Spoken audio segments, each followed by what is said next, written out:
Hey everyone, Andrew here, bringing you another video review, and today we're going to be doing a Batman Gothic.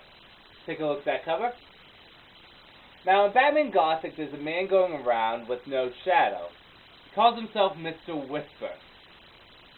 Yeah, kind of a stupid name, but we'll roll with it for now. So Mr. Whisper's going around and he's killing all the Gotham crime lords, picking them off one by one.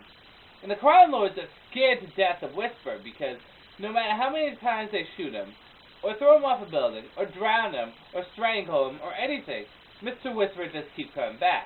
You can't kill this guy. He just keeps coming. So they get scared to the point that they actually summon Batman.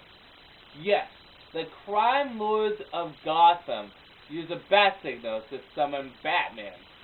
A little messed up, isn't it? So Batman comes down and he asks, why did you summon me? And they said, Batman, we got an issue here. We got a problem. We can't kill this guy.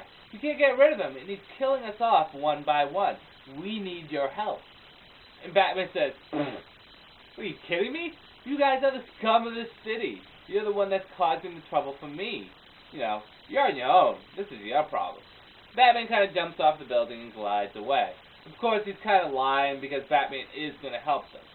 He doesn't like it. They are the crime lords of Gotham, but they're still human. And Batman, he doesn't want to see anyone get killed.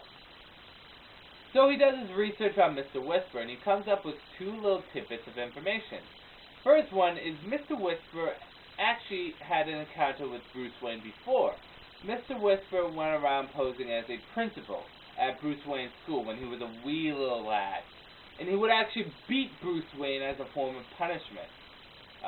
And unknown to Bruce Wayne and everyone else is that he was actually killing little kids. Bruce was the next on his list, if it wasn't for his father pulling him out of the school for the beatings he was getting. Again, no one knew that Mr. Whisper was the one killing the kids. The second information he actually got from a monastery in Europe. He traveled to this monastery and he talked to the monks there. And the monks told him about this story about this cleric, like 300 years ago. This cleric was so pure and so without sin that he actually gave in to sin because he was so vain. And he gave in to all of them. He gave in to torture, rape, murder, using babies as footballs. I mean, this guy had no limits to the bad stuff he would be doing. Watching Superman Returns and enjoying it? Yeah, he did that, and that's a pretty big sin. Anyway, this guy would go around and he did the worst of sins. But his time was running out. So this cleric made a deal with the devil to have 300 years more of life. And by doing so, he would have to sell his soul. Devil's cool with this. I mean, hey, whatever. Another soul. I'm cool with that. So he allows this cleric to live for 300 more years. And this cleric happens to be Mr. Whisper. So that would explain why you can't kill Mr. Whisper, because, he's immortal. So, Mr. Whisper goes around for the next 300 years killing people for fun. However, there's a problem. He's running out of time, and his soul will be the devil soon. So he plans this masterful thing to trick the devil in order to keeping his soul. He plans to kill everyone in Gotham, and using a church as kind of a soul net, and give all the souls to the devil in exchange for his. That's his big master plan. And Batman comes to intervene and stop him from doing this.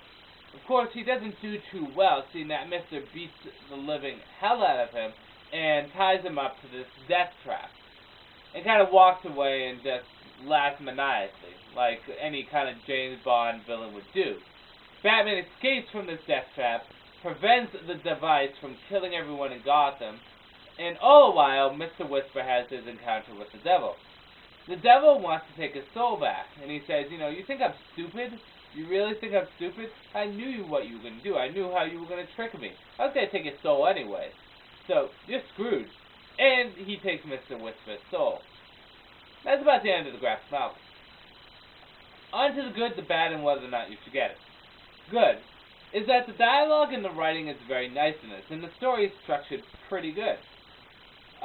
So, those are the good points. Good structure, good story, and good writing. Bad points.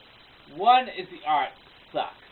It's like chicken scratch. I couldn't stand the art. There were a few instances where it was okay, but only a few. Other than that, it just sucks. Second thing is, although the story is good and although the structure is good, for a Batman story, at least using Batman as the main character, it was a little odd, and it just didn't feel right. That's not to say Batman doesn't deal with taboo or magical stuff, because he does. And there's a lot of good stories out there where Batman does deal with magical elements, but this story just didn't fit him well. The structure of the story just didn't work well with the character of Batman. The structure of the story could work well with other characters, but Batman just didn't work well with. And the last thing is the ending was kind of Batman didn't really even stop Whisper, which is, I guess, okay, because Batman's not always going to win, but I mean, it was kind of anticlimactic.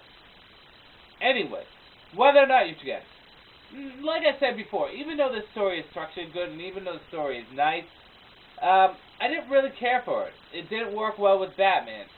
And it was a little dark, which isn't a bad thing, because dark and gritty stories are good for some people. And I'm okay with dark and gritty stories. I care more or less if the story's good or not. But this just didn't mash up well with Batman. Now, you may have a different opinion, and that's okay, because I know a lot of people that love Gothic. But, like I said, for Batman, it's just not working. So, if you're picking this up as a Batman story, avoid it, because you're not going to enjoy it. If you're picking it up as just a good story, then you might like it. However, on a whole, I'm going to have to say, avoid Batman Gothic. I just don't think it's worth it. Although, if you do pick it up, it's only like $14. It's not that big of a risk. It's not like you're paying $21 for a hardcover. Whatever. Anyways, Batman Gothic. Avoid it. It's just not worth it. That said, this is Andrew, saying peace out for now.